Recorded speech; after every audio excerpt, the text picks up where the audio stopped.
ball and not be that guy who's just owning one-on-one matchups. They're expecting a sellout crowd. The sun starting to peek out from behind the clouds. Two of the best face-off men in the country, and we are ready here at Dorrance Field in Chapel Hill. Carolina in the home whites, winning the opening draw with Brady Wambach, and they go to work on offense right away. UNC waits for its personnel on. Duffy, Dom Petramala, and James Matten, the starting attack. Duffy and Petramala account for 43% of the team's goals. Spencer Wertheim, part of that first midfield, the Cornell transfer, checked by Christian Alakwa. Now Duffy against Light. Our first look at the matchup we highlighted. 11 in white, Caden Harshbarger, true freshman, gets the step on a Ramsey, spins it back. Wertheim, time, room, missed it wide. Petramala the backup. I like the look by the freshman Harshbarger, right? Using his speed going down the alley, and to make that pass across field, Wertheim's going to have some time and room, can really capitalize on a moment like that. Here is Dom Petramala. Wertheim sets the pick. Petra lefty. Flips it back to Wertheim. Turned the corner. Missed the cage. Now, one thing to watch, right? If Notre Dame is going to have Light on Duffy, and Duffy's going to be more of an off-ball guy, you need somebody else to start the party. Absolutely. I think you have these freshman midfielders. It is Notre Dame ball. And Light will set up the clear.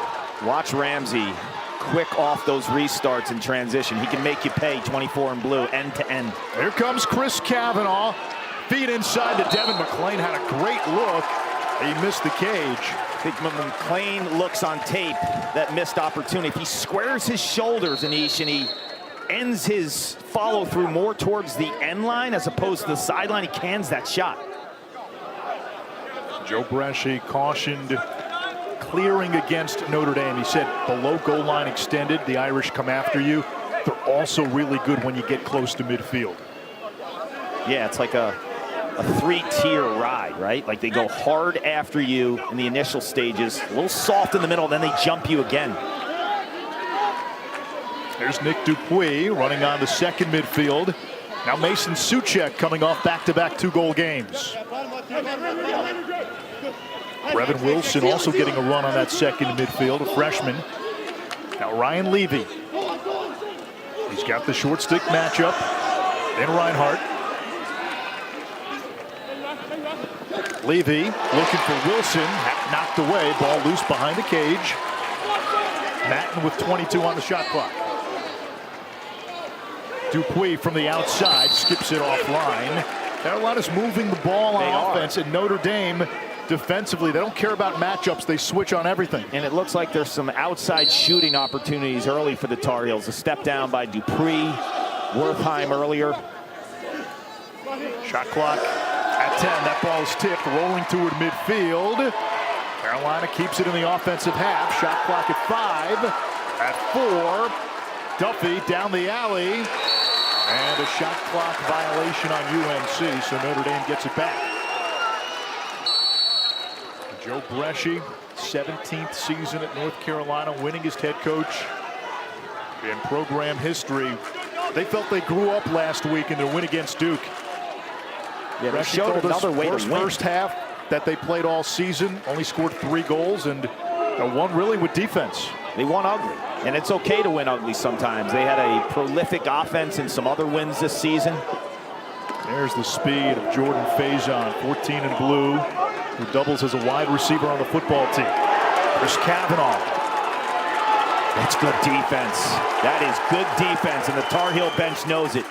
Kai Prohaska all in the midst of Chris Kavanaugh. Now Matt Jeffrey, another one of those Irish football players. Faison working on Barton. Paul Barton's dad, Harris, terrific offensive lineman for the 49ers, played at UNC. Jeffrey turns the corner, missed the cage. And Notre Dame with the backup, 20 to shoot. You see the extra burst right out of 5 and 14. They're Division I wide receivers for Notre Dame. They're so explosive off the first step. Will Angrick, part of that first midfield, splits the double, throws it away. Now this Carolina defense, Joe Bresci calls it the no-name defense, and a lot of credit to Dave Pietramala. They lose Peter Toman, their top defender, before the season. It's a unit that may not have an All-American, but they play together, Clark. They do. I think it helps that you have Michael Gianfrancaro as the goaltender, right, with a wealth of experience playing in multiple NCAA tournaments as a starting goalie, an all-Ivy goalie from Princeton. So you have a calming force, a connection with Pietramala from the sideline. Light step for step with Duffy. Duffy's shot looked like it was blocked, and Richard Deli stamps it in the cage. A Lockwood a clear. How good has Thomas Richard Deli been stepping into the dinosaur footprints left by one of the best goalies we've seen in the last 2 decades in Liam Entenmann? You know, he had a shaky start early in the season against Georgetown the first half, turned it around, had a spectacular finish to that game, and he's only been under 50% in 2 games this season. It's the Maryland loss and the Syracuse loss. Other than that, he's been up to the task. There's Will Maharis, junior out of Chicago, and so far, both teams struggling to hit the cage. Both top 10 scoring offenses. Both teams average more than 14 goals per game. Kavanaugh. Smart by Kavanaugh to use the back iron in the crease to hang Prohaska up. Kavanaugh, backhanded shot. McLean picks it up. Maharis up top. In traffic. Knocked away. Call it the no-name defense, man. They're in unison. They're locked in. There is Max Buzenkill. Dumps it back to Kavanaugh. Hangman with Prohaska. Taylor, 13 in blue. He's got the Midas touch from the crease. From the outside, Buzenkill missed it. The backup belongs to Gianfrancaro, who's coming off one of his best games as a Tar Heel. 12 for 19 against Duke, 7 of 9 in the second half.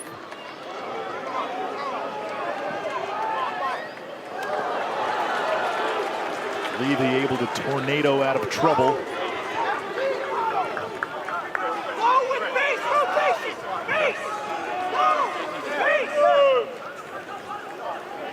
Now Clark, in a year where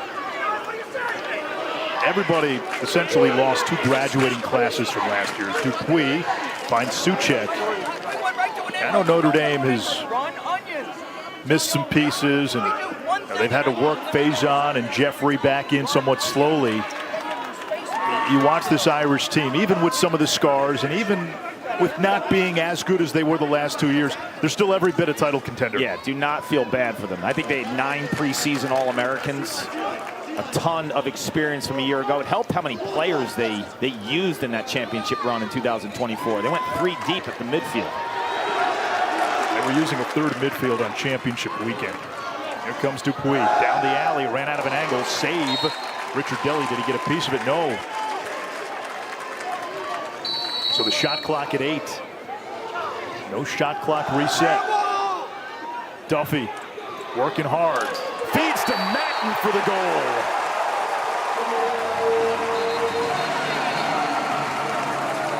Here's the thing. Owen Duffy knows the magnitude of this matchup against Sean Light. They didn't get to play each other last year. Duffy could care less. He is going to go after any defenseman that tries to lock him up. The Heels up by 1. Before 100%. And so much credit to Kevin Corrigan and his staff. The way that he's evolved over the years, too, and based on his personnel, how all of his teams have looked different, right? Wambach 2 for 2 with the X.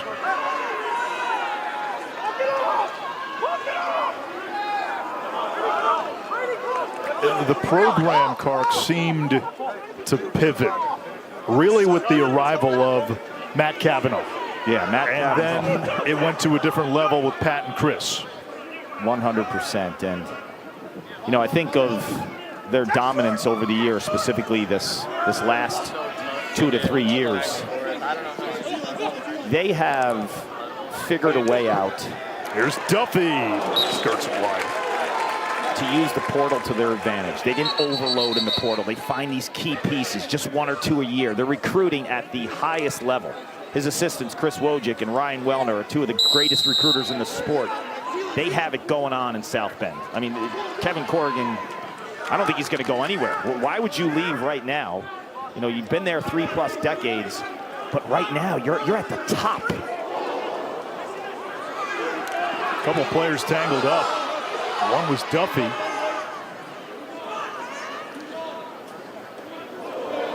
There's Wilson. Snakes back to X, playing hangman with Buckner. Matten trying to flash open. Wilson shakes, sizzle, score.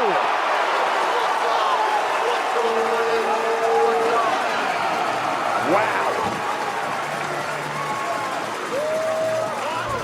This deserves a smell you later. I mean, look how he uses the back iron in the edge of the crease to just absolutely shake Tyler Buckner. I mean, Tyler Buckner, you want to talk about an elite athlete. This is a Division I football player who started a game for Alabama and is on the Notre Dame football team. Brevin Wilson absolutely juked him.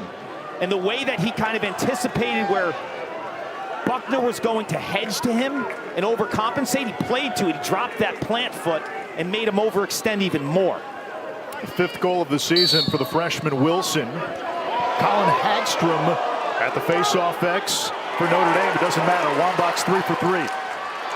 Trail check by Will Donovan, the All-American. Wambach is off to a great start.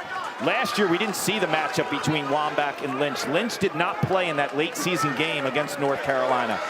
So a lot of anticipation in terms of the big game face-off player in Will Lynch, who's won 2 national titles and performs at the highest stage. And then Wambach, you could argue, has had maybe the best season of any. He's tops in the ACC. He is 4th nationally, but when you consider the competition that he's faced, you can make a strong case he's a first-team All-American. Here's Jeffrey. He's been coming on of late. Kavanaugh shoots on the run, missed wide. This is what I like about Chris Kavanaugh. You will see him all over this offense in terms of where he's going to start his dodges. He can hang a player up at X. He can play in a top corner. He's really positionless. Faison, the jumper. Gianfraccaro catapults out of the cage. Right now, North Carolina just quicker with all the 50-50 ground balls. They got a chance, maybe unsettled. Wilson slams on the break. O'Berry over to Dom Petramala. That might be his first touch. Here's Wilson again. He's subbing in for Matt and some, so they're using a little bit of a rotation. And when you inject a player with quickness like that, you can get him a short stick on a switch. And watch his footwork. Yeah, working on Gallagher. Now Duffy against Light.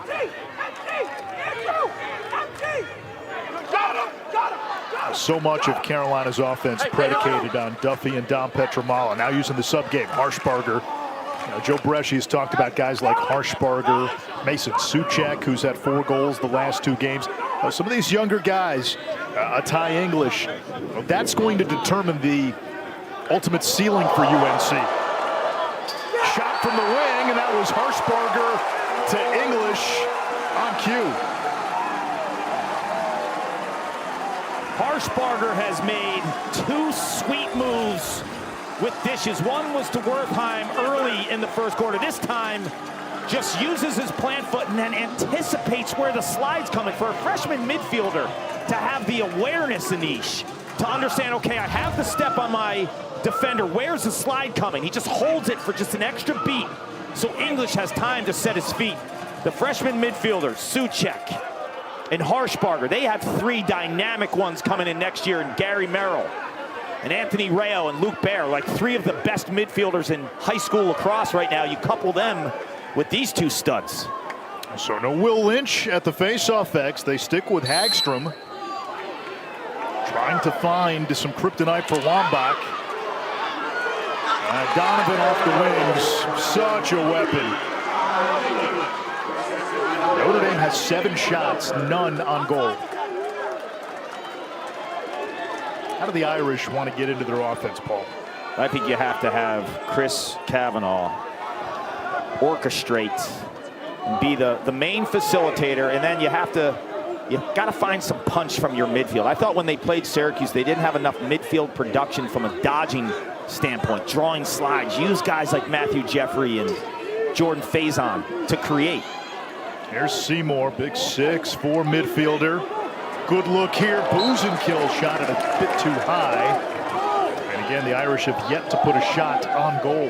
And I bring up the midfield dodging because if they are a dodging presence, that opens up the inside for Jake Taylor. Because Jake Taylor just creates so many problems inside if your midfield's dodging. That shot blocked. Paul Barton scoops it up. Now Taylor and Kavanaugh both rank in the top 5 in goals all time at Notre Dame. Kavanaugh 2nd all time, Taylor 5th. We remind you that our next men's lacrosse game on ACCN later today, just down the road in Durham. It's Syracuse and Duke. You get the sense for Duke, they got to figure it out. They got to figure it out offensively. You know, watched them last week. They've got a championship caliber defense. Offensively, it's been a struggle against better teams. Yeah, their attack has to come to play. I mean, there's been games where the attack is combined for 2 points in a game. That's not going to cut it in ACC play. You can't be that predictable in terms of your midfield presence with guys like McAdory and Sloat and Johnston. When you defend a team like Duke, you're going to start daring the attack to win a matchup. Now, we've seen McAdory yo-yo between midfield and attack. Ultimately, what's the best role for him? He's a midfielder. I think he's playing attack out of necessity to get some kind of presence from behind the cage to balance the offense. About light, step for step with Duffy. That one got a piece of something. I thought Light was closer to the ball when it went out of bounds on a shot. You say crease violation, or it hit the cage. No shot clock reset.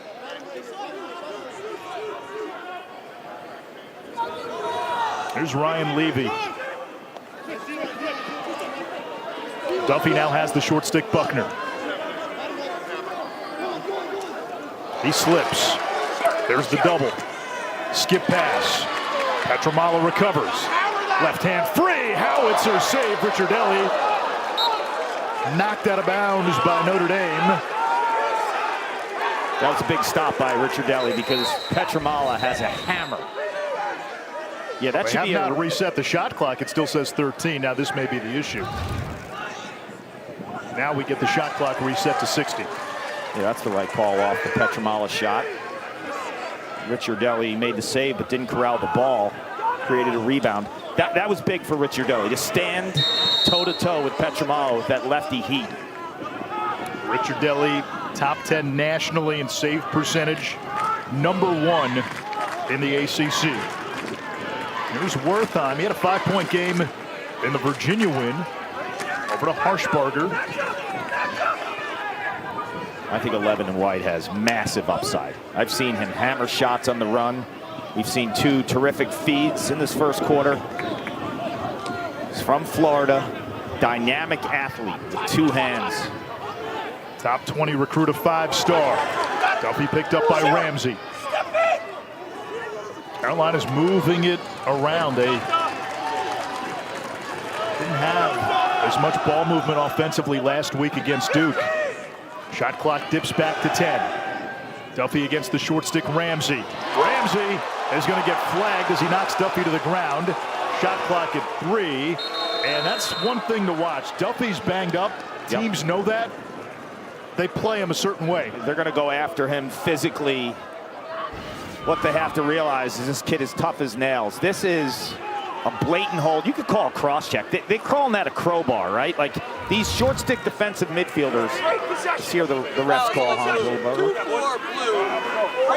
30 seconds to go into He's lucky it's a hold. It should be a cross check. I mean, he's going between his arm and his rib cage and his his stick is completely separated from a hand perspective, right? Like he is using forceful contact, lunging with that much stick on the rib cage. That should be a cross check. So a man-up opportunity for UNC. 42% with the extra man this season. Feet in front. And the goal is good. It's Mason Soucek. It is 4-0 North Carolina. This is a rivalry where Notre Dame's won the last 4 games, all by 7 or more goals. We mentioned how Notre Dame was thumping Syracuse and Carolina the last couple years. I was complaining, saying it should be a 1-minute penalty with a cross check. The hold in 30 seconds, they only needed about 10 seconds to get it done to cash in. Now we've seen back-to-back big-time plays by 2 freshman midfielders. Harshbarger as a passer, Soucek as the goal scorer. And you look at his production now the last couple weeks. I mean, he's doubling his production the last 3 weeks compared to the rest of the season. 4 of his 8 goals entering play came in the last 2 weeks and adds a man-up tally today. What do you make of Notre Dame sticking with Hagstrom instead of Lynch against Wambach? You know, I would go with Lynch, and the reason being is because they don't have history together. They didn't go against each other last year. So I think you get the benefit of the doubt of the cagey vet to kind of figure it out before you go to Hagstrom. Now, in Kevin Corrigan's defense, Hagstrom owned the matchup against Wambach last year. That's a live ball turnover off the clear. Wilson, his pass knocked down, a recovery by Notre Dame, and scooped up by the Irish and Reinhardt as quarter number 1 comes to an end. Notre Dame scoreless in the open. Back in the mix. Now, so far, Wambach has dominated at the face-off X. He has won 4 out of 5. Lynch took the first 2, lost them both.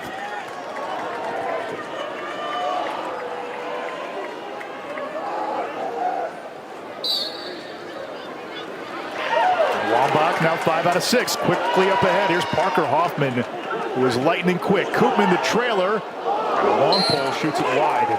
Let's keep an eye on him. 4 and white is an absolute weapon. He is a face-off specialist by trait, but he happens to be the fastest guy on the team. So rather than just sit behind Wambach, use him. They put him on the wing. He's extraordinary on ground balls, and you have that as a face-off guy. Face-off guys are always the best on ground balls. And that speed, so to have him on the wing as a guy just smoking ground balls. That one is a turnover.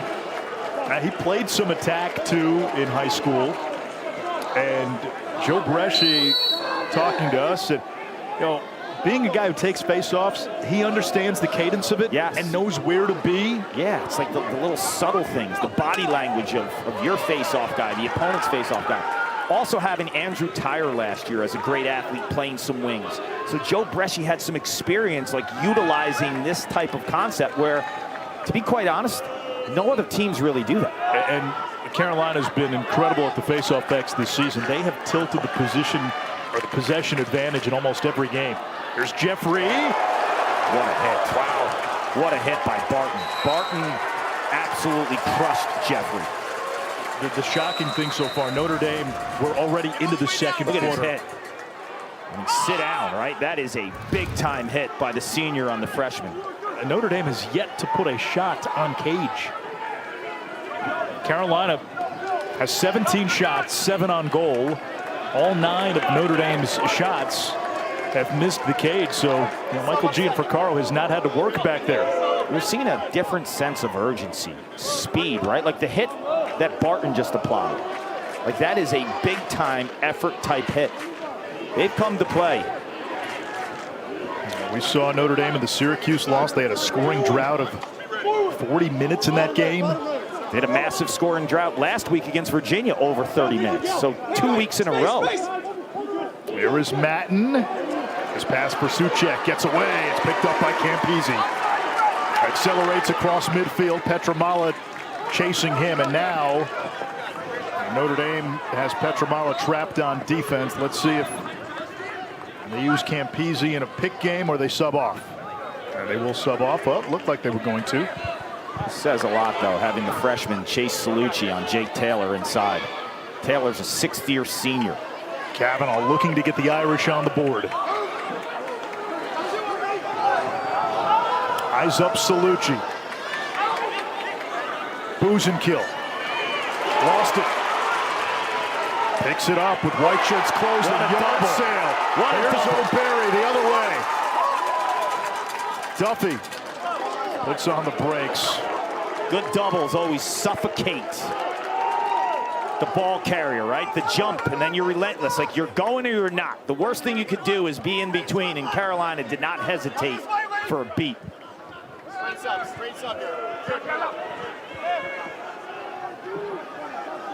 First midfield coming on for Carolina. Wertheim, English. Harshberger waiting to sub on. They still have Koopman out there. Now Duffy against Donovan. And they say that's a shot. It stays with UNC. You got to think Ty English's parents are doing the double today, right? Got the 12 o'clock game here at Dorrance Field. You go to Koskinen and see other son Sam play for the Syracuse Orange, playing Duke at 2, so they'll miss probably a quarter or so. There is Matten. Quinton DeCotter have that game. The 4 of us enjoyed a nice dinner last night. English falls down. Donovan picks it up. Brought the iPad to dinner, watched the Maryland Hopkins game. At least what we could see. Yeah.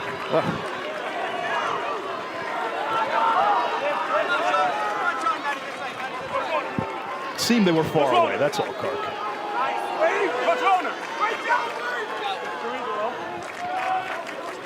Irish looking to get on the board. We remind you, coverage of the Stanley Cup playoffs continues. First round coverage tomorrow with 3 game ones. Over in Raleigh, it's the Devils and Hurricanes, Senators, Maple Leafs, and then the Golden Knights hosting the Wild at 10 Eastern. Jeffrey on Hagerup, turned back. Now Angrick, sized up by Barton. How does Notre Dame get into its offense? I think you got to use the speed and space. See, when Faison's getting close to the goal, going back and forth, I'd like to see him use the space like he did against Duke and Aidan McGuire. Start your dodge beyond the restraining box. Jeffrey, flag down. Ball hit the side of the net, and Notre Dame will go man up. One guy who hasn't touched the ball, Taylor. They're playing the inside, the communication. When Jake Taylor doesn't touch the ball, the defense is in unison. There's the hold. Flag is on white, 3-0, hold. As Jeffrey gets to the cage. Foul, reset 60. On Leaf Hagerup. Here's interesting, too. You see the dip in the extra man. Last year, Notre Dame was just almost automatic from an extra man perspective. 67%, historically great. This year, they've taken a dip. They're at 34%, which is good. Average nationally, but a far cry from 2024 when you had Eric Dobson and Pat Cavanaugh. Pat Cavanaugh was the operator. Dobson, the hammer. Buzenkill. They move it to the wing, and that shot goes offline. Brady Picorni, the freshman. Well, the guy who normally eats on the extra man is Jeffrey Ricciardelli. 21 career man-up goals. 0 in blue. Hanging out near the crease. Yeah, he shoots over 70%. There is Ricciardelli. He is the brother of the goalie, Thomas Ricciardelli. Cavanaugh. And again, the Irish still have not made Gene Fricaro make a save. That's a crazy stat. 12 shots, none on goal. Third of the way into the second quarter.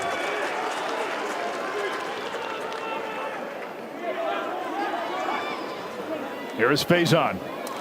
Maneuvers down the alley. That one hit the pipe. And crease violation against the Irish. First shot on goal by Notre Dame. That's okay, though, because where did Faison start his dodge, Anish? Well beyond the restraining box. So then the defense has to make a decision. Are we going to slide? Are we going to show? I think when Faison's working in tight quarters, you're letting the constricted, compact defense of North Carolina double quickly. So at least now he sees the double coming. He can re-dodge or he can dish. 9 and white, Andrew O'Berry, Harvard transfer, where he was a first-team All-Ivy League selection last year. Notre Dame's played a lot of defense in this first half already. Neither team has scored in the second quarter. For the Irish, we're going to reveal the top 10 What do you say, Mike? Good job, in terms of how the committee sees it. It's the committee's top 10 rankings. We're going to reveal that later this quarter. And I think the prevailing sentiment is Notre Dame's kind of a team right on the bubble in terms of hosting a first-round game. Well, this game's huge. Yeah, Next you week's beat not gonna Carolina. help. That's a RPI top 5 win. Yep. And Arlotta has become one of the premier home field advantages in the sport. Absolutely. You want a first-round game there. That place is electric.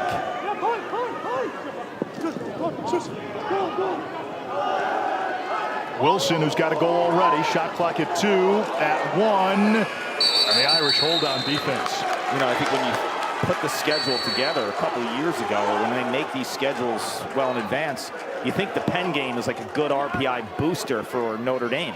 That's their remaining game next week in South Bend. Well, they have the ACC tournament. They do, but in terms of the regular season, that's what you have left in terms of meat on the bone.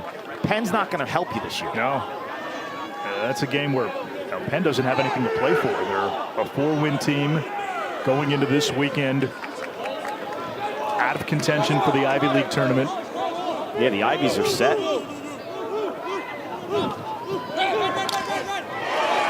Harris got smacked. It will go to UNC. And then again, if you're a team that ends up on the bubble, like maybe a Duke or a Michigan or possibly even a Notre Dame, you worry about bid thieves. What if Yale gets hot in the Ivy League tournament? What if a Rutgers or even a Hopkins or a Michigan wins the Big Ten? That's a potential bid thief. Yes. What if Army doesn't win the Patriot League? Yeah, because now Army has the win over North Carolina in their pocket.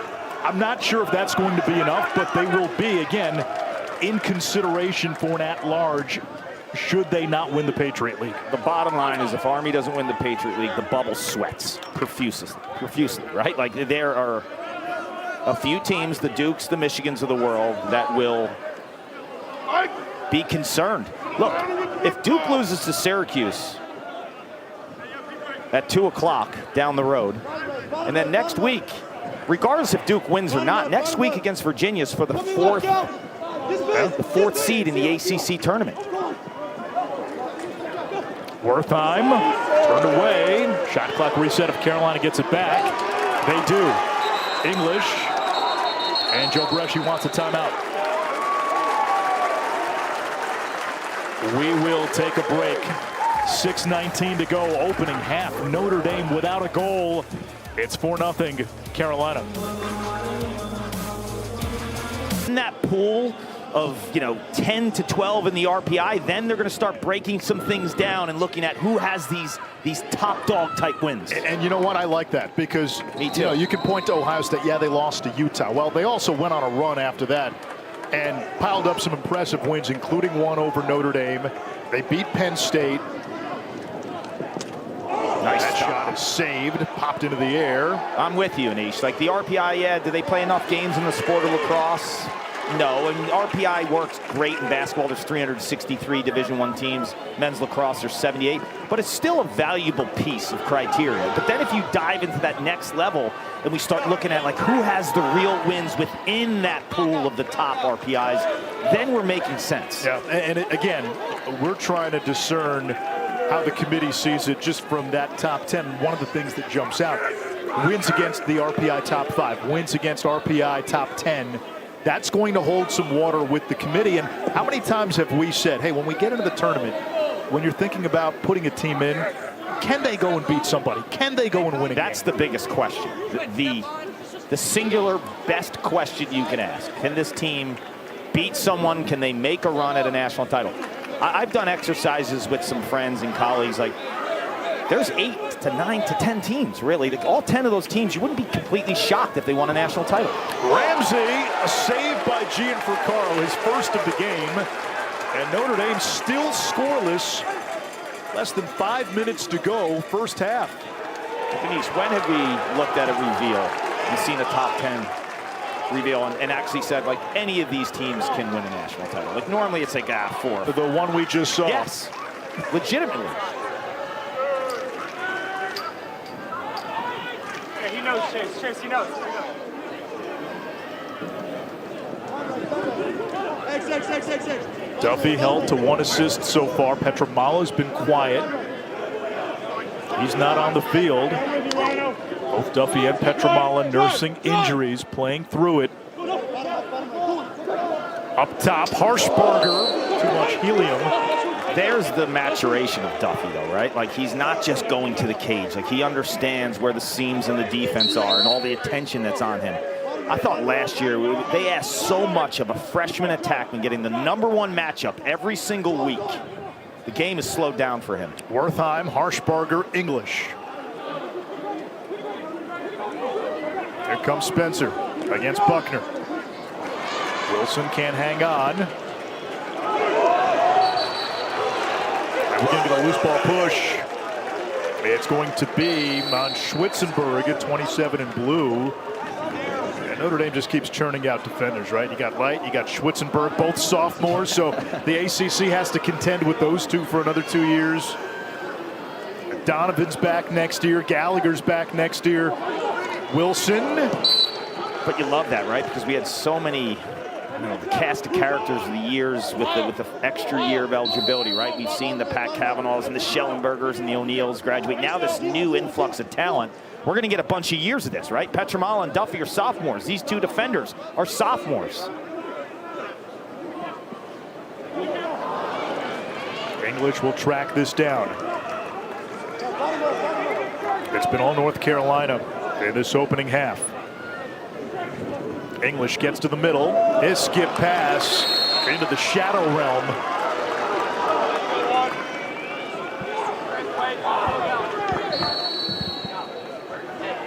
Now the Irish, Carolina likes to ride. Teams clear below 80% against the heels. Notre Dame gets across with ease. And a timeout by Kevin Corrigan. These were two of the top 10 offenses in the country coming into the game. It's been a defensive first half. Neither team has scored in the second quarter. Notre Dame has yet to score in the game. Dave Petramala's defense. Kai Prohaska and crew all in the midst of the Notre Dame shooters. Look at the doubles and just how relentless they are inside with their bodies and timing the slides, and then you're doing it on one end and then you're dominating possessions. Notre Dame's not getting a shot on goal for an entire quarter, held scoreless. Brady Wambach is strangling possessions away from the Irish right now. There's Coach Dave Petramala. I think he's done a terrific job with this unit. Bunch of first-year starters, and you lose Toman, who's a lockdown defender and was going to be the centerpiece of your defense. Now you bring in some young bucks like Chase Salucci, who have been incredible. What's the last time Notre Dame was held scoreless in a half? I mean, pull up the archives. It's been a minute. Pre-shot clock era, right? Has to be. I mean, especially with these prolific offenses. You look at Notre Dame and coming in, you know, they're averaging 14 goals a game. But they're so efficient offensively from an efficiency perspective, 9th in the country, right? So like they're hitting on all cylinders. They're 2nd in the nation in shooting percentage. 0 for 14 today. Yeah, they're 2nd in the nation in shooting percentage. So you could say we're having a bad shooting day, or you could say North Carolina is playing impeccable defense and forcing the Irish into some really poor shooting spots. The no-name contingent, as they call it. Salucci, a freshman, has become their top cover guy. Ashheim was supposed to be the 4th defenseman going into the year. He earned a starting nod when Peter Toman went down. Kai Prohaska, the junior from your neck of the woods in Ridgefield, Connecticut. None of these guys had started a game. Yeah, Kai was playing LSM. He was rotating in, but just to show you the versatility, like Chase Salucci has had some big matchups, right? Like when they played Princeton, he defended Coulter Mackesy. Today, it's Kai Prohaska on the quarterback in Kavanaugh, too. So there's versatility and flexibility within the three. Here is Faison on the invert. Matched by Barton. Dumps it to Jeffrey. Angrick down the alley. And Will Angrick, career high in goals this year with 10. Still, Kavanaugh wants the ball here in the end line. Like he wants to end this madness.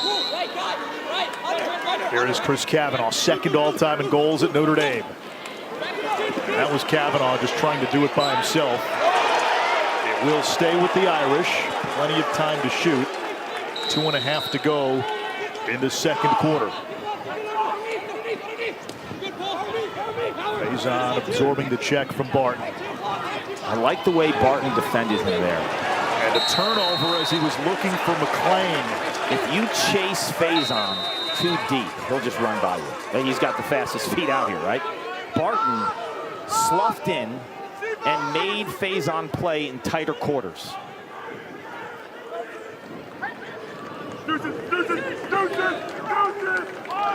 Duffy, you're good. Duffy, you're good.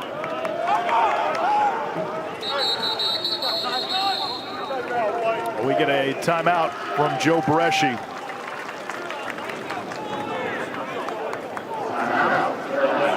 Massive Michigan fan. Massive Michigan fan. The last time Notre Dame was held scoreless in a half, it was the second half against Duke back on April 7th, 2018. That was an 8-2 game. Sounds like a rock fight. Rock fights have had more aesthetics than 8-2. Although, judging by some of the scores we saw last week. Yeah, there were some doozies in there. Denver beat Georgetown 7-3. Cornell right now beating Harvard 11-5. Harvard, one of the top 8, according to the committee. Cornell at number 1. How would a Harvard matchup traveling to South Bend in the first round be, right? Jerry Byrne. A lot of people outside of Jerry Byrne and Kevin Corrigan would love to see that.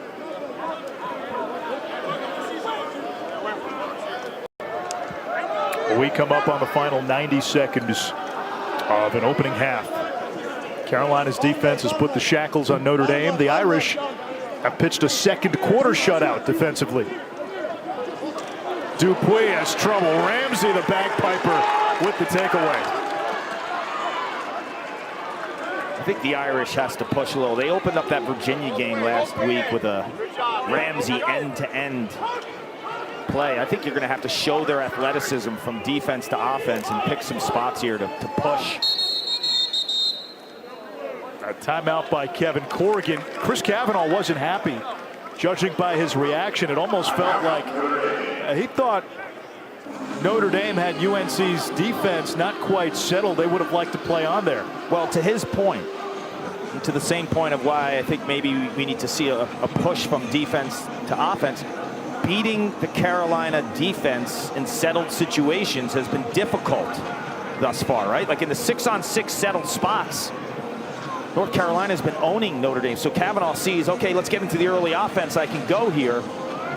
For the same token, if you see a Richard Deli save, you want to see those short stick D-middies flash out and get some transition. That's something that Richard Deli, I think, can grow on in terms of like comparing him. And it's not fair to compare him to Liam Entenmann, but Entenmann was so good at making the save and starting transition. And as a young goalie, that's something that takes time. And Notre Dame's got the D-middies to get you upfield quickly.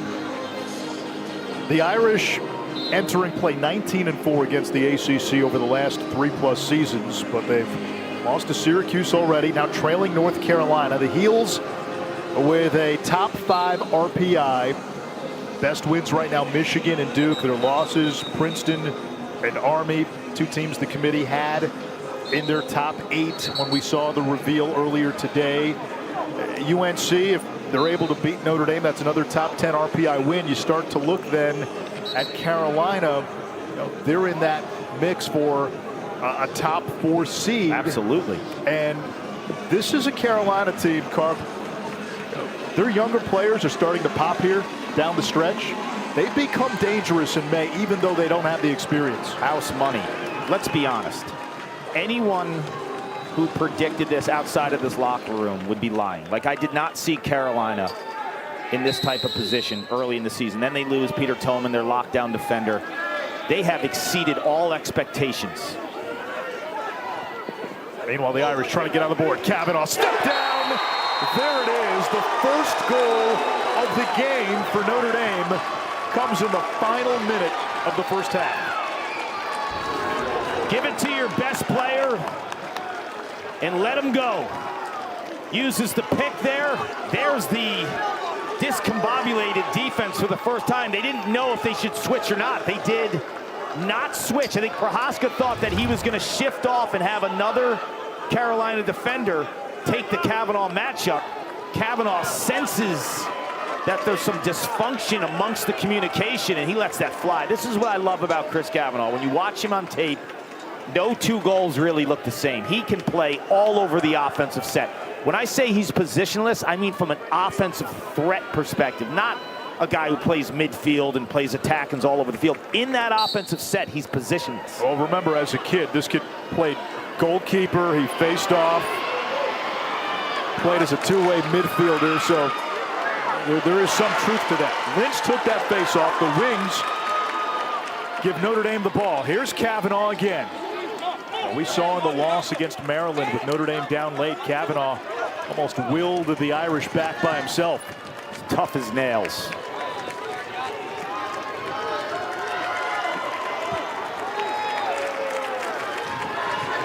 Here is Kavanaugh, defended by Prohaska. Gets the pick from Ramsey. Final 15 seconds. Jeffrey from the wing.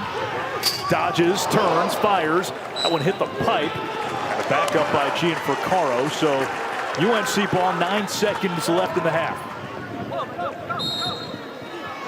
Gianfrancaro sends a mangonel pass all the way down.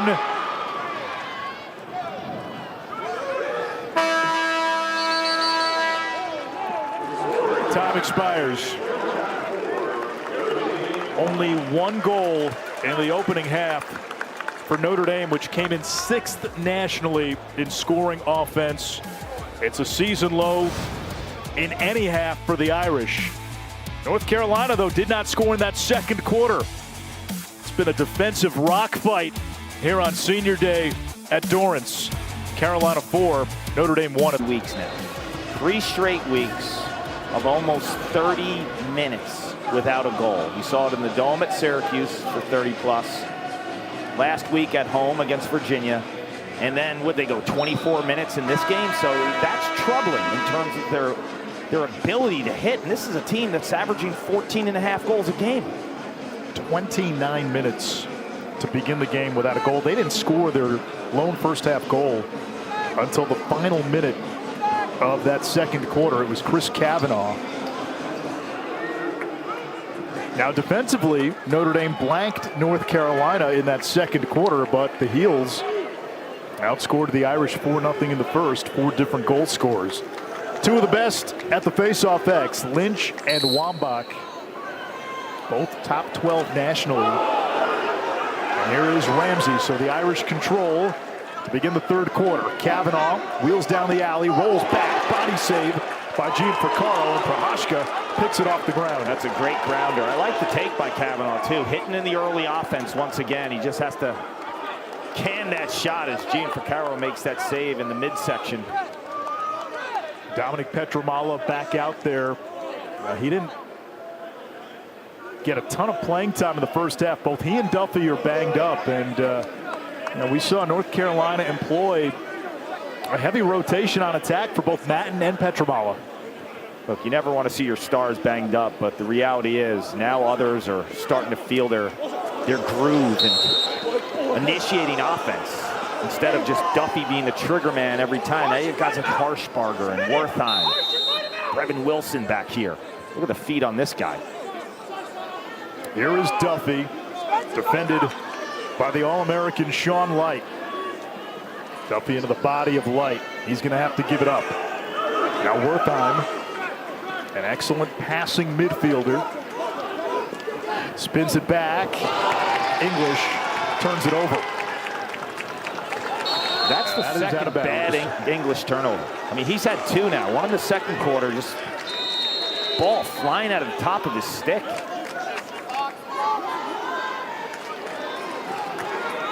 Notre Dame breaks the clear. Irish 11 of 12, make it 12 of 13 now, clearing the ball. In that first half, Notre Dame, the second best shooting team in the country behind Cornell, was 1 for 19. They only put 4 shots on goal. Speaking of Cornell, C.J. Kirst chasing history. Yeah, closing in on the all-time goals record. Kavanaugh, great split. There's Taylor. We've hardly called his name. Jeffrey dumps it back to Angrick. This Carolina defense, they showed a lot last week against Duke. Here is Kavanaugh. That's Gene for Carl to stop. The reality is, when you're not calling Jake Taylor's name, as you just mentioned, that means they're playing very constricted defense inside, right? They're not sliding from him. They're not letting him get into the mix. If that's the case, your midfield has to create opportunities, dodging from up top, because the slide will be late. So put Jake Taylor in the slide spot, and it gives that one-on-one opportunity for your offensive middies like the Matthew Jeffries of the world, the Jordan Faisons, the Will Angrick. Those guys have to own their matchups if Carolina's going to lock the crease. Usually when we call Taylor's name, a shot and a goal normally follows. He doesn't hold the ball for a whole lot. When he does, good things normally happen for the Irish. A lot more run today for Brevin Wilson. This is Ryan Levy. Duffy against Schwitzenberg.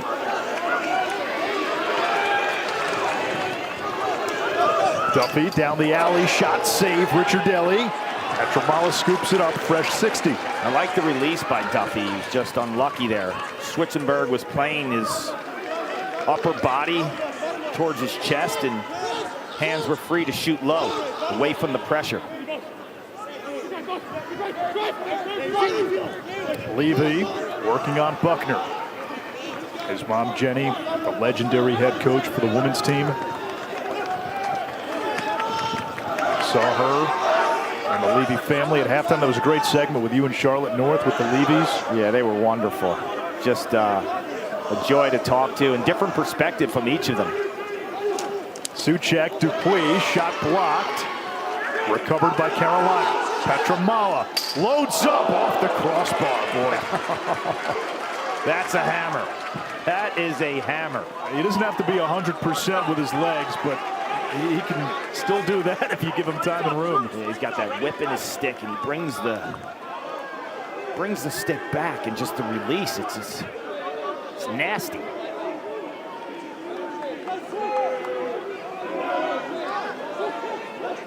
There comes Jalen Seymour wheeling down the alley.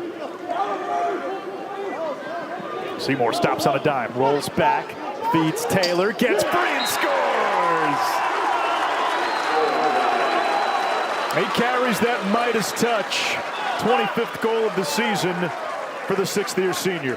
What did you say? When you call his name on a shot, it's a score? Well, Jake Taylor, 55% this season, 3rd nationally. What a sick move where he catches this at first. He knows he can't shoot through the contact. Just takes that one little hitch step up to free his hands. That is a proven goal scorer with lacrosse IQ off the charts in terms of spacing. A lot of guys would have caught that, tried to shoot through the defensive pressure. Taylor catches, just that one step upfield frees his hands.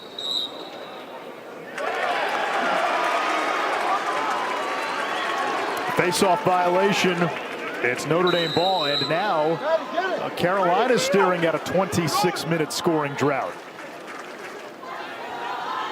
As good as this Tar Heels defense has been, one more Notre Dame goal here. You're back to a 1-goal game. Jeffrey.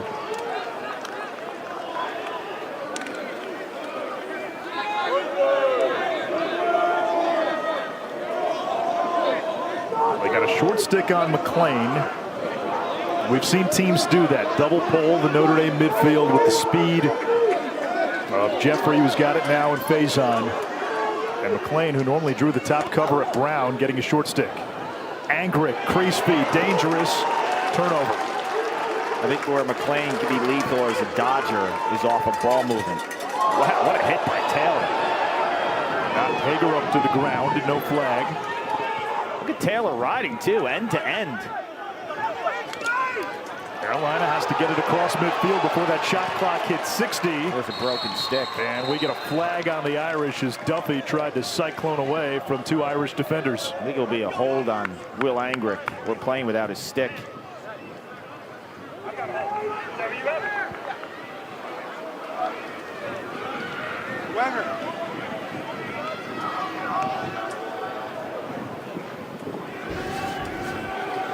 Look at it.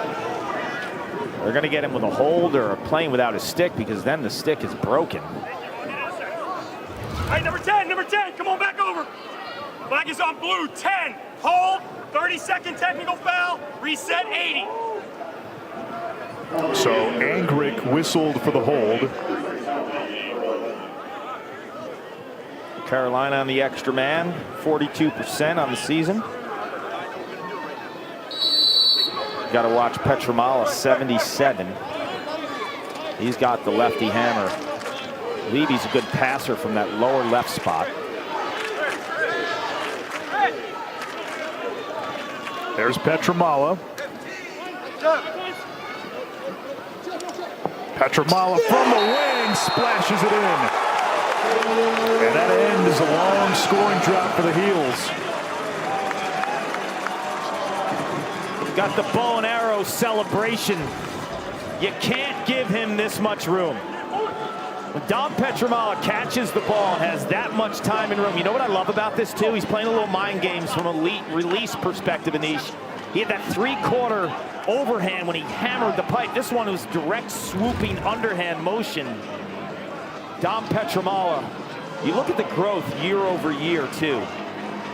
Last year, Dom shot 26%. This year he's up to 35. He's figuring it out. He's getting himself in better angles to let that lefty hammer of a shot go. And if you just look at his shooting in ACC play, first 3 career games in this conference, he shot 2 for 23. Last 3, not including this one, 10 for 22. Chance here for the Irish. Kavanaugh with his second. And now this game is starting to get caffeinated. This is the early offense. North Carolina has been spectacular in the 6-on-6 defense against the Irish. Hit him in transition. Will Donovan, who's so smooth operating the break. And what a pass by Devin McLean. You mentioned he was the main attacker at Brown running that offense. That's where you see those true colors from McLean, 29 in blue. The head is up. He gets that pass from Donovan. And as he's bringing the defense down, he counters with that crossfield pass to Kavanaugh. That is beautiful offense. 3 goals in the last 8 minutes for Notre Dame after not scoring in the first 29. And Notre Dame having more success of the faceoff X in this third quarter. This is a 50-50 ball. And the Irish win another faceoff. And they're going with Lynch, 22, their main faceoff guy during these championship runs for the Irish. 22 in blue has been around the block.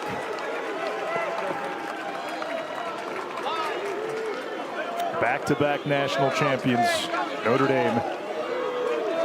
No team has won 3 in a row since Princeton in the late 90s under the great Bill Tierney. Harris, the junior from Chicago, D'd up by O'Berry.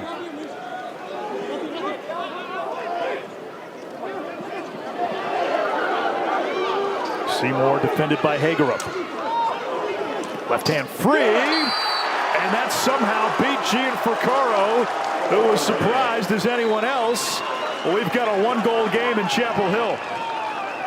If you look at Gianfrancaro on this, he doesn't explode to the ball. His base is so wide, he just can't get to the opposite side. Seymour, a right-handed hammer of a shooter, Goes with the left on the run. The Irish. Hess, Hubbard, Massey. Those three played so beautifully together, right? Massey was a lefty. Hubbard was a right. Hess was the feeder behind the cage. A lot like the threesome last year for Notre Dame when Pat Cavanaugh was in the mix. He was the guy behind.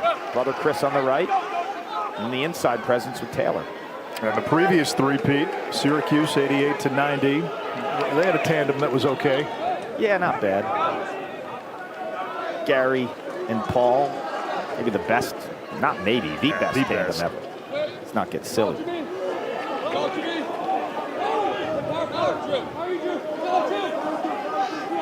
Three-peat's been done 3 times. The other was Johns Hopkins 78-80. Cavanaugh.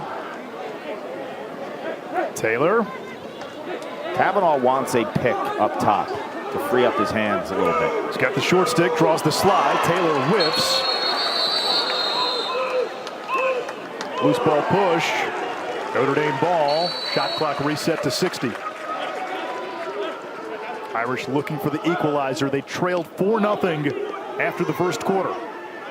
Jeffrey shoots on the run. Gianfrancaro goes down to stamp it.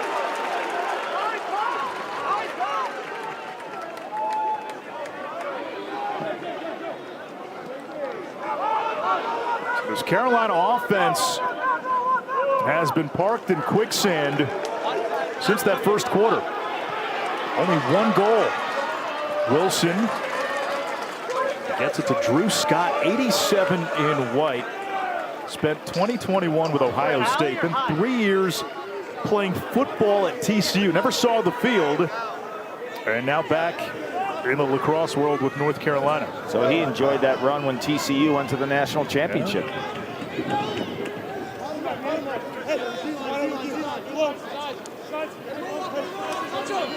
Harshbarger on the invert. Light marking Duffy.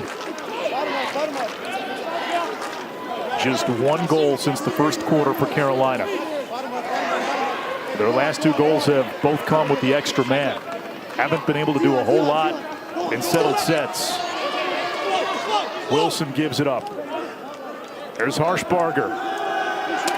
His shot is blocked. It's going to be Notre Dame ball. The Irish have tightened the screws defensively on UNC. Duffy is a little banged up, right? You just don't feel 100% confident the last couple weeks in terms of his health and owning one-on-one matchups. Who is going to draw a slide? You're going to have to ask a lot of these freshman midfielders. Caden Harshbarger, Mason Suchek. Those guys will have to make their presence felt in this second half for Notre Dame or for North Carolina to have that offensive punch when, you know, your star, right? Because Don Petromalo, as good as he is, he's not the initiator on the offense. He dodges off of good ball movement. Duffy's the guy who could pull it out and tell the entire stadium he's going, but you just don't feel like he has that full juice to him. That's 2 weeks in a row. Carolina's offense has been stagnant. They won with defense last week against Duke. Taylor, backhand. That's a shot. It'll stay with Notre Dame. Buzenkill, the backup. As good as these teams are offensively, they are amongst the best defensively in terms of scoring defense, both in the top 11. Seymour against Salucci. 12 to shoot. Now Cavanaugh. In the crease, flag flies. Let's see what we get here.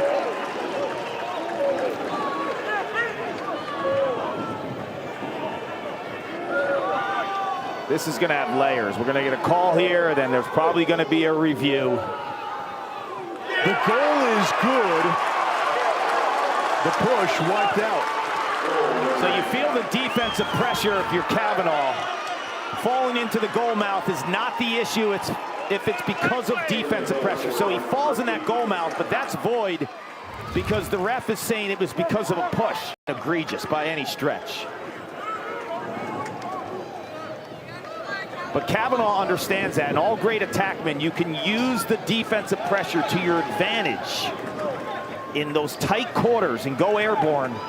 He felt that defensive pressure. He knows if he lands in the goal mouth as a result of the defensive pressure, it's a good goal. And it is a game-tying goal, so Notre Dame down 4-0 after the first quarter has now pulled even, and they have won every face-off in this third quarter, a big part of this 4-1 third quarter blitz. Lynch lost his helmet. It's going to be a procedure call. Are they going to get Lynch for playing without a helmet? Believe so. You know, going back to the Kavanaugh goal, he's one of the better attackmen I've seen. Going airborne with no angle. And his shooting releases while he's lost his base. How much of that comes from the backyard? A ton. It's just the improv, it's the creativity. It's also just his strength and his overall stick skills too. I remember back in the day, guys like Mike Watson and Doug Knight from Virginia were masterful at going airborne. Casey Powell as well. Just so good at, you know, releasing yourself into the air, but still having the stick skills and the shot releases. Here is Dupuis, Stony Brook transfer. Over to Suchek, had the shot, passed it up, went to the left. That's a look you want. Now Duffy, Light's been all over him. Look how patient Light is. There's no overcompensation. Dupuis, bounce shot blocked. Loose in front, a sea of blue. Buckner out of the scrap heap, lost it. Carolina gets it back, fresh 80, because Notre Dame had established possession. All right. 3 of the 5 Carolina goals have been with the extra man, so settled set. How do they get offense? It's got to come from the midfield. Levy toward the cage, flag down. They'll debate if the goal is good.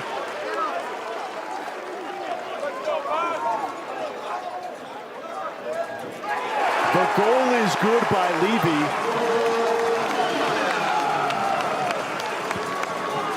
We're getting our money's worth with these tight calls around the crease. So they're going to call push there too because the flag is down. He lands in the goal mouth just like Kavanaugh, but it doesn't matter because it's because of defensive pressure.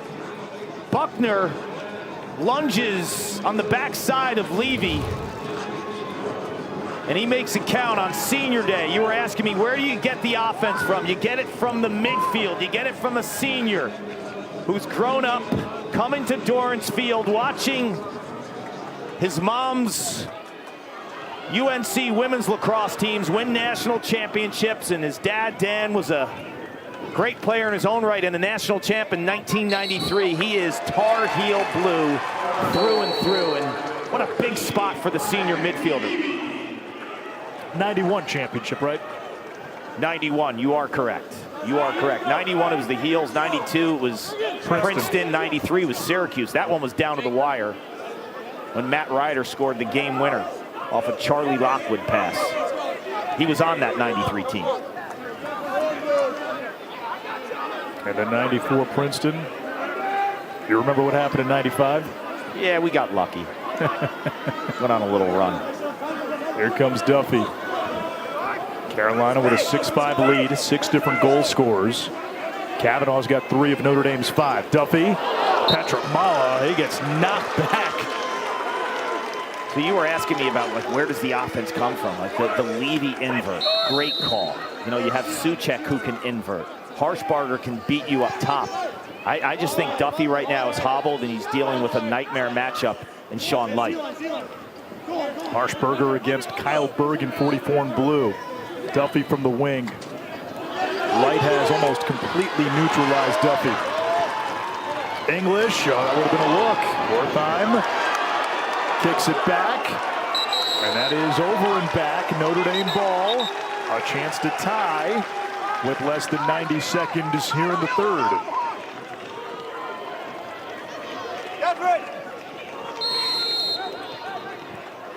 We have NBA playoff coverage on the ESPN Network's quadruple header action with the Clippers, Nuggets, Pistons, Knicks, and then over on ABC we cap the night with Luka and LeBron, the Lakers and the T-Wolves.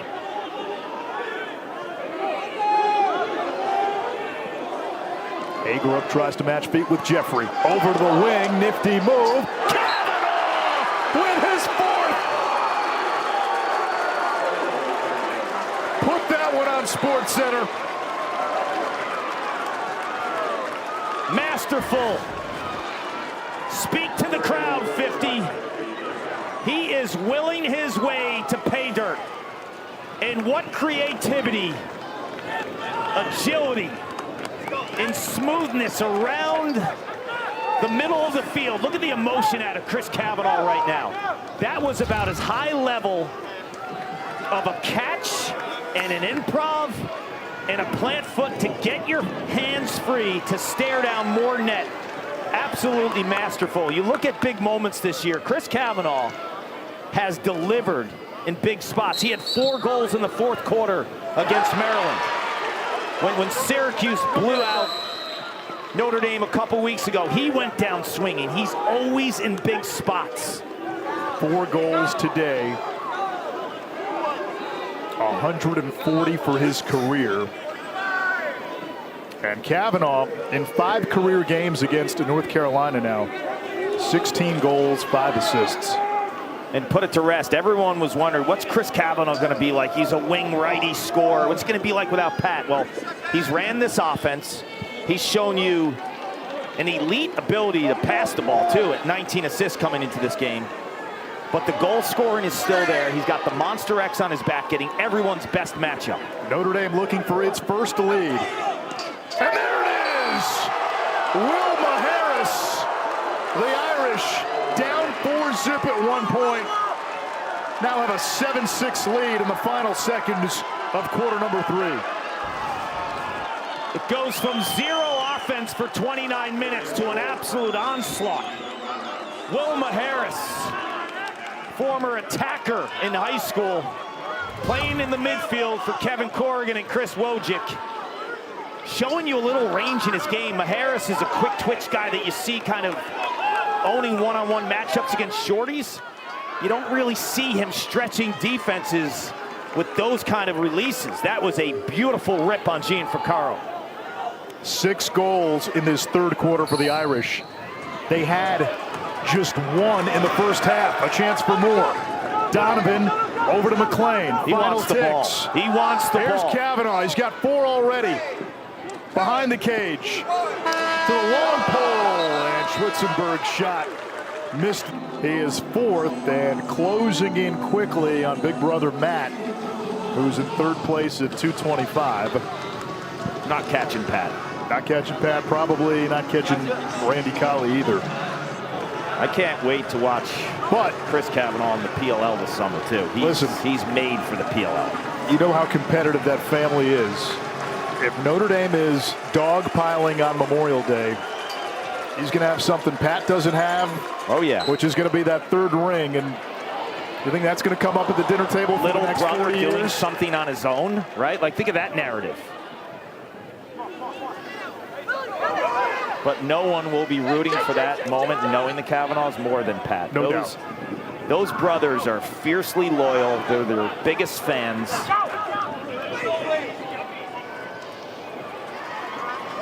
Well, Tar Heels having trouble clearing. This has been a bizarre game. Well, Kark, North Carolina is a team that wants to run. They like playing fast and loose, and they give it back up to Notre Dame. How many times have we seen the Tar Heels today have a chance unsettled in transition? 0. Really, right? I mean, they haven't been hitting in transition at all.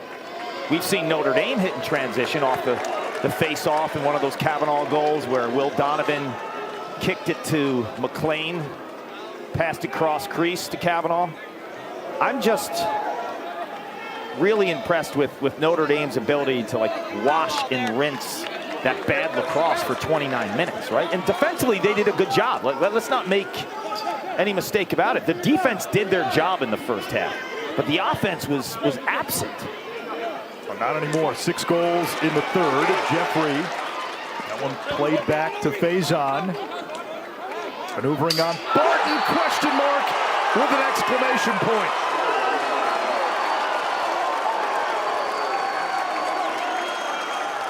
With some little subtle stuff going on here, Anish, when he gets up to the island in 5 and 5. 5 yards out, 5 yards up. It's the in and out on Barton. That little in and out. You see that jab foot with his right foot, how he goes in and then he goes out, and Barton doesn't engage and match the pressure. Then Faison knows his hands are free. So I thought that was a spectacular understanding of defensive pressure or lack of defensive pressure by Faison. He played that beautifully. Face-offs have spurred this Notre Dame comeback. 7 out of 10, make it 7 out of 11 now in the second half. Notre Dame won the first 7 face-offs of the second half. Carolina has won now the last 4, but again, not getting early offense off of those face-off wins.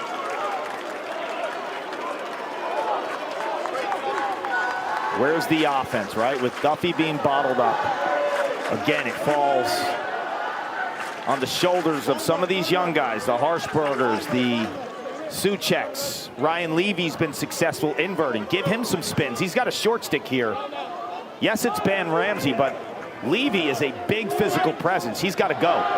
Levy dusting Ramsey, miscommunication, and another North Carolina turnover. I think Levy thought the crease option there was going to be a little higher, but I thought Levy could have taken that in himself, right? Just be a little bit more selfish with the ball. Continue upfield and hammer it with your right hand. It was 4-1 Carolina at halftime.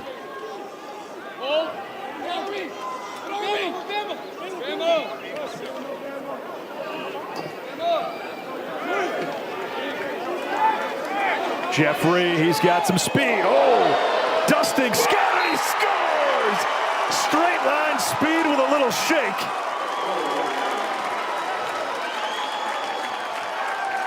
Maybe Marcus Freeman's watching right now and saying, Matt Jeffrey, run a stop and go. Here's the stop, there's the go. That's ridiculous.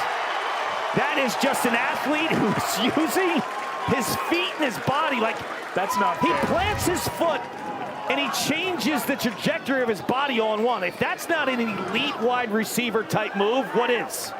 That's not fair. And Notre Dame continues to push downhill 9-6. A 3-goal lead for the Irish. Lynch and Wambach. We talk about how scary Notre Dame can be. And one of the main reasons, you know the knowns, the Taylors and the Kavanaughs, right? Like that's coming to the party. It's 5-14. 5-14. Played football this fall for Notre Dame, a team that went to the national championship. And Faison's a starting wide receiver. Jeffrey plays special teams. They are elite athletes. What midfield in college lacrosse has 2 guys that move like that? And Notre Dame purposely has slow played them early in the season, like you're holding on to pocket aces. And you checked on the flop. Angrick, wheeling, dealing. Save Gianfrancaro. But you asked me earlier in the game about how to get them going. Do you remember I told you, like, start their dodges beyond the box? They're too fast. Like, if you can get those guys subbing and having a defender waiting on his heels for them, it's night-night. Duffy today does not have a shot in the last 16 minutes. He's 0 for 6 for the game. Petramala is 1 for 6. Those 2 account for 43% of Carolina's goals, and they have largely been non-factors. So now you're asking, as you said, the Harshbargers, the Sucheks of the world, step up their game, and oh, by the way, do it against the 2-time defending champion. Dewey Egan, big 6'4" senior. Ramsey the takeaway. That's a great trail check. That is timed perfectly. Here comes Campese. And Notre Dame will slam on the brakes. how this game has turned in the second half. Doesn't even look like the same offense, right? If you look at the first half to now, credit Kevin Corrigan once again, makes some adjustments. Goes in at half. Sure, he had their attention. What do you think he said in the locker room? Whatever he said worked, but whatever he drew up was even better. There comes Chris Kavanaugh, defended by English. When does UNC slide? And now it's Ashheim. Kavanaugh gives it up. Seymour against Salucci. Down the alley. Still plenty of time on the shot clock. 9.5 to play in regulation. 4-goal afternoon for the last of the Kavanaugh brothers.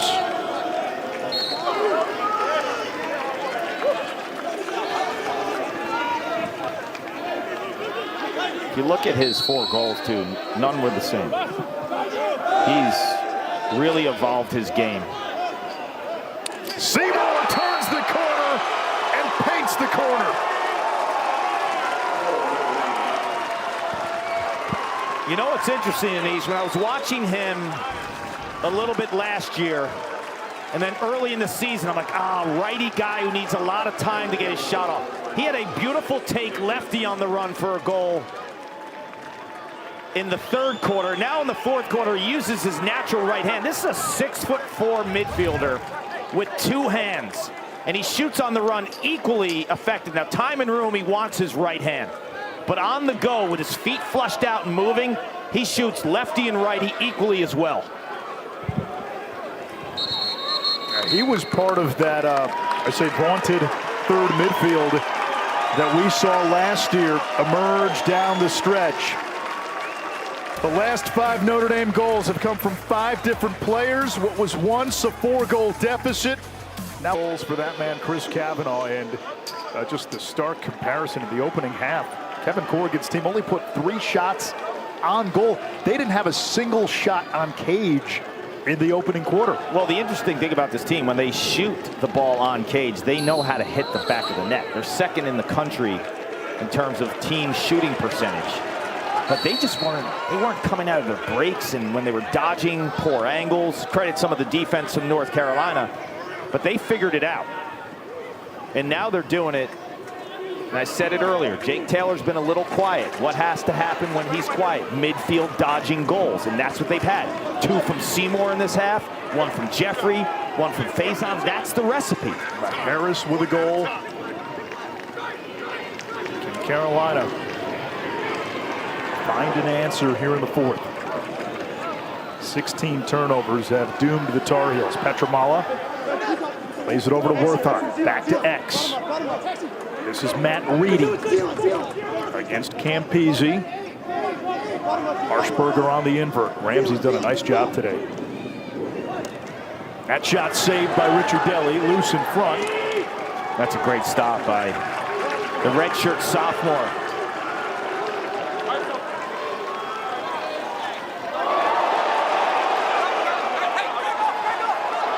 Carolina trying to get it back. Flags down, multiple flags down. McLean and English getting into it. That looks like Kavanaugh, who's down for the Irish. Duffy took a spill. English dumped Kavanaugh there, and he looks like he's hurting.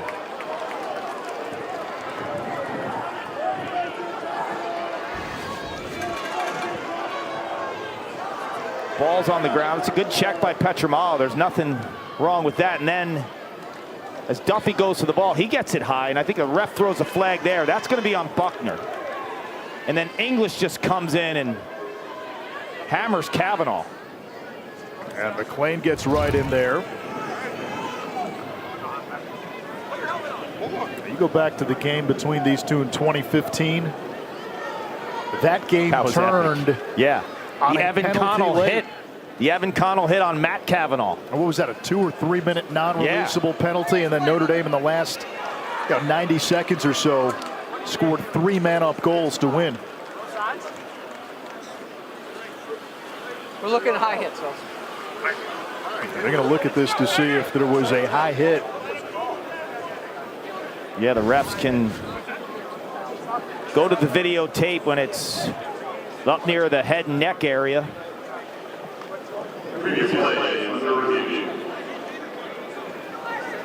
They throw another flag here on English. So there's going to be a foul on Buckner. That was towards the head area.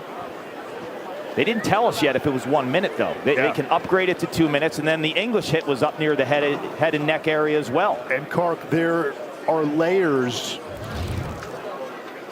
to those hits to the head and neck area. Yep, 1 minute indirect, 2 minutes direct, and then 3 is flagrant, which would be egregious. So I didn't hear the refs give the initial call if it was a 1 minute for each of those. So we don't know right now if they're going to be upgrading, downgrading, or staying put.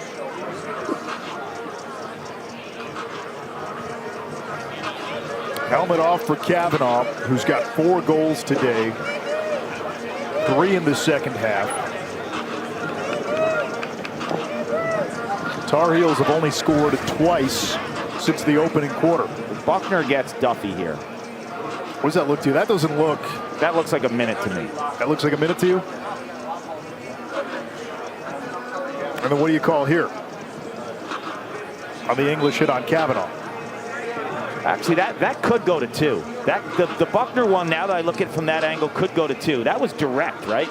Right to the head. I think the English one's 1. The English one, he also had a player. Kavanaugh was lower, too. And as he's lower and he's approaching him, he uses his shoulder. Yeah, he gets near that head and neck, but I think that was indirect. I wouldn't be surprised if Buckner goes to 2 and English stays at 1. And something to remember, you know, Carolina with its 6 goals today, 2 of them have come with a man advantage. They have not really done a whole lot in the 6-on-6. The thing with the Buckner hit, it wasn't very forceful. It was definitely up by the head, and he used the stick, like almost like in a cross-checking, thrusting motion. Yeah, that seems to be the debate right now. Hans Wittelsberger and the officiating crew going over it. Got a live ball foul, 12 blue, illegal body check for a minute. And we got a dead ball foul, 23 white, illegal body check for a minute. There's no face-off. It's going to be white ball or blue ball. No, blue ball. They had the last one. 5 on 5 for a minute. Now we have the last. This way. It should be blue ball because it was a dead ball foul, and then they were the last to foul on the dead ball. That would be rewarded to the team. And in this case, it should be Notre Dame's ball. The last foul was by white. Live ball. Yeah, the last foul's on white, so that has to be, and it's a dead ball. It's the last foul, and it's a dead ball. That should be Notre Dame playing 5-on-5 with the ball. Buckner was the first foul, and then afterwards, English. It was a dead ball when the play was dead. That was the second foul, so it should be awarded to Notre Dame.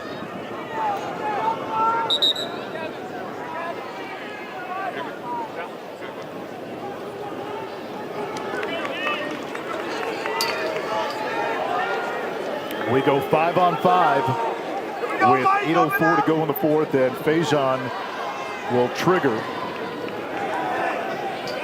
A guy like Faison with more space. So I'm saying this is a big advantage for Notre Dame being 5-on-5. Now you have a healthy shot clock. There's no rush to do anything right away. But I would attack with about 25 to 30 seconds rather than 15 seconds where you normally want to do that when you're holding, stalling. The reason being is because you want to be playing in the 5-on-5 world, and that's only for 60 seconds here. So around 20 seconds on the shot clock, you're going to be all even at 6-on-6. So you want to attack around 30 to live in that 5-on-5 world. And you don't want to leave time for North Carolina to have a 5-on-5 should they get the ball. Exactly. So I would go around 30 seconds. It's a lot easier, like you said. Give 14 the ball 5-on-5. It's a lot easier to score on North Carolina than 6-on-6. See, they're going to elect to play it a little safe here. They have a 4-goal lead. Yep. Here is Faison. Now we're back to 6-on-6. Faison dancing, shaking, lost it. Ashon the other way in an ambush. Escapes. He had Hager up. I thought he should have passed it to the middle with Hager up. had some numbers on the backside with Petramalo, there would have been another 2-on-1. And especially, Carr, considering North Carolina has had 0 in transition.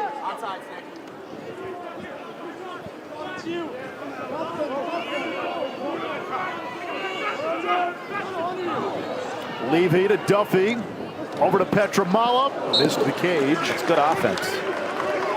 But it started with Levy. I would continue with Levy. 14. He's getting a short stick here.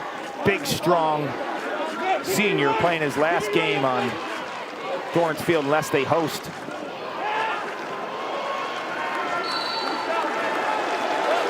Softball follows here on ESPNU.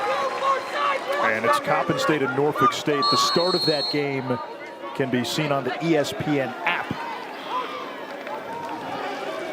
Now, early in the game, in that first quarter, North Carolina was moving the ball. They were getting some good looks. Some of them were from the outside. We haven't seen as much of that. Turnovers have been an issue as well. Meanwhile, Notre Dame in the second half, you're right. Carolina focused on Jake Taylor. The midfield has taken over. They have. I also thought Carolina would have tried to use the pick game a little bit more with Owen Duffy and get light off of him. I know Duffy's hobbled. But Notre Dame will switch on picks. Surprised they didn't bring a short stick down to Duffy. Short stick matchup with one of their midfielders to play that two-man game and get some switches. Short stick matchup for Kavanaugh against O'Berry.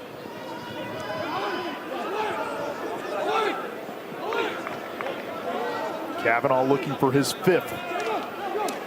Slicing through the defense all the way. Bouncer. No good.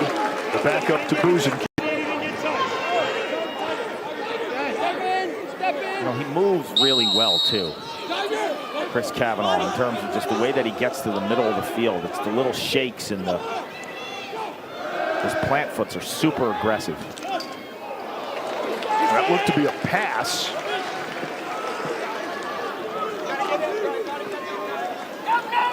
Less than 5 minutes to go. Carolina needs 4 goals to tie, but they've only scored 2 since the opening quarter.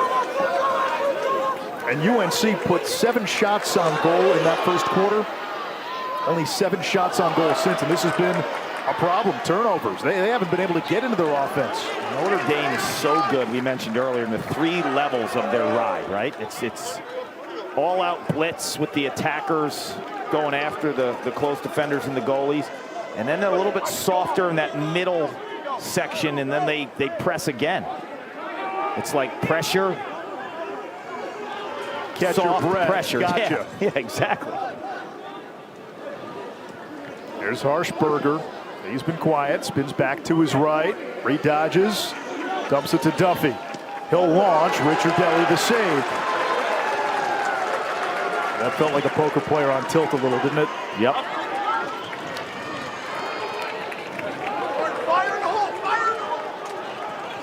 Ramsey splitting the defense, gets inside and scores. Piper, yes.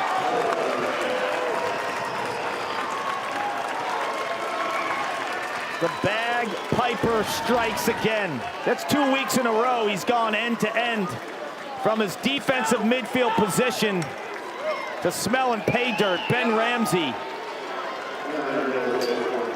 just rushes through the pressure of the defense in North Carolina.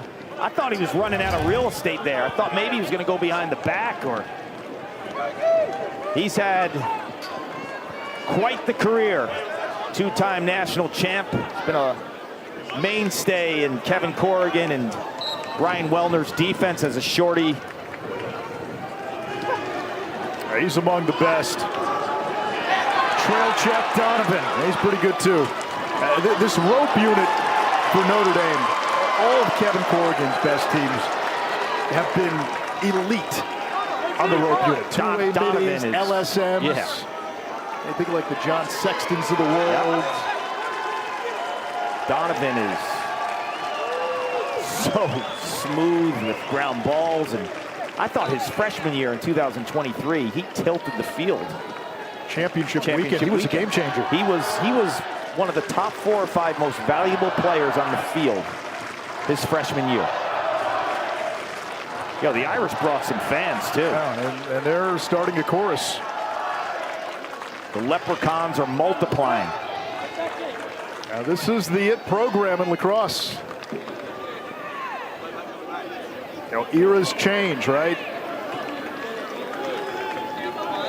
You had Hopkins in the 70s and 80s, and obviously before the NCAA era, Syracuse, Princeton in the 90s, Duke. It's Notre Dame now. Jeffrey off the pipe. You know, they're in conversation with every top recruit in the country. They are a major player. Like, no one is saying no to Notre Dame, right? You're at least looking at them as in your top 5. And then you go out and you take in Arlotta and the vibe that they have there when they're the home team. The mainstay now in championship weekends. Kevin Corrigan's got it rolling. You know, for years, Kevin Corrigan, before Notre Dame was in the Big East or the ACC, they were in the Great Western Lacrosse League, and it wasn't easy to get guys to Notre Dame. Yes, the brand of the school was known nationwide, but it wasn't a lacrosse power. It wasn't a lacrosse power. The sport was still growing. It hadn't to be a top 8, wouldn't you? Absolutely. And that means a first-round home game at Arlotta. 100%. You'd have to think coming on the road and beating a team like North Carolina, who has the numbers. I'd be shocked unless something really goes off the rails for Notre Dame in the ACC tournament where they lose the first game. I'd be really surprised if they don't host. All right, what about North Carolina? So, you know, this loss to Notre Dame, quality loss, is not going to hurt you. They have Syracuse next week, and the outcome of that game will help decide who's the 1 seed in the ACC tournament. Now, the big thing with the ACC tournament, there's no automatic qualifier. So it's really an RPI boost for the 4 teams involved. Duke and Virginia will battle it out for the last spot. Empty net goal, McLean adds a little extra punctuation. It's 12-6. You know, I thought prior to last year, a few years before 2024, they were doubling up ACC games and there was no ACC tournament. I thought, oh, that might hurt you if you play in the ACC tournament. Kevin Corrigan said, nah, no problem. They blitzed the ACC tournament last year. 2 years in a row. Yeah, and they did not even flinch when it came to debating, is it okay to play in this tournament? Does it hurt the team?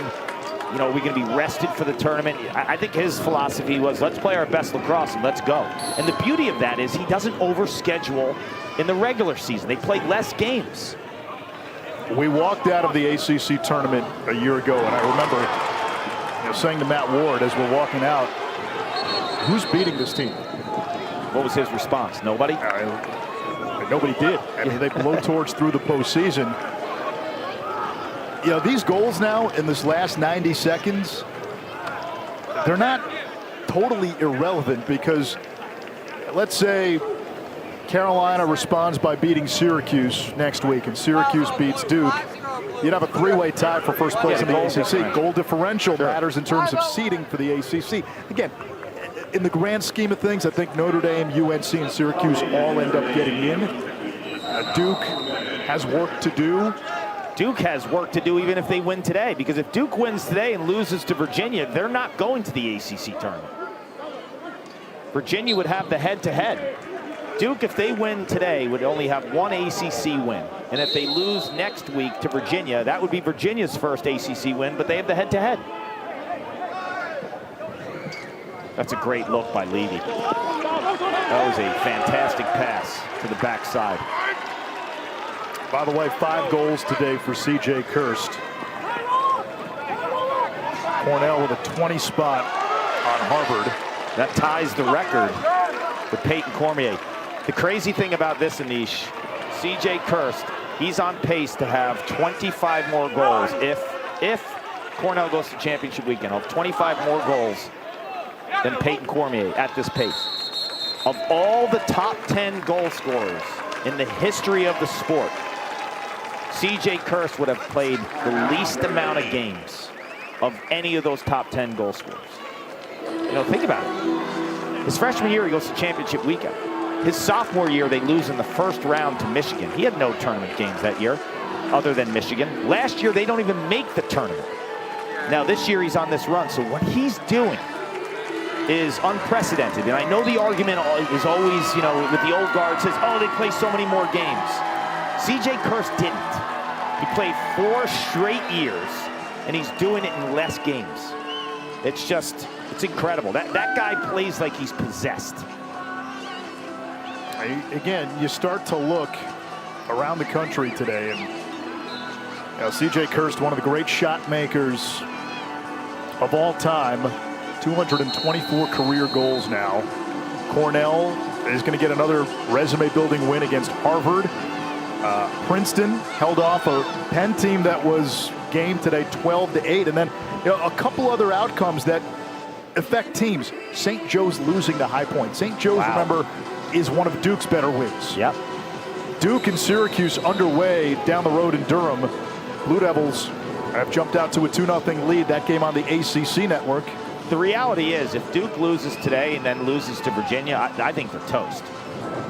They won't go to the ACC tournament. I don't see how they would get it. Now, there's a lot to change with that statement. They could easily win today. Carr, they could win next week. The bubble this year, you kind of navigate through it. It's pretty weak, and the one thing that Duke will have, they're going to have the win against Michigan. And if it comes down to Duke and let's say Michigan for that last at-large spot, it's a double-edged sword, though, because you want Michigan to do really well, but you also want to beat them out, right? So that's you want them to do really well, because if they nosedive Michigan, then you have no RPI, right? And but if they go on a run, you beat them, but that run might cost you. Yeah, Notre Dame with an impressive second half today. For Carolina, a question for Joe Bresci over these next few weeks. How do you manage Owen Duffy and Dom Petramala, nagging injuries? If they're able to win next week, do you sit them for that first ACC tournament game? Those are all valid questions. That is a valid question, my friend. But what has been answered is Notre Dame continues to be frightening when they start emerging from the midfield and supporting Kavanaugh and Taylor. I think the rest of the lacrosse world does not want to see this team in May. UNC had a 4-0 lead after the first quarter. The game ends with the Tar Heels facing their largest deficit of the season, 6 goals. The Irish with a superlative second half. 11 of the 12 Notre Dame goals come after halftime, and they roll on the road 12-6. Softball is next.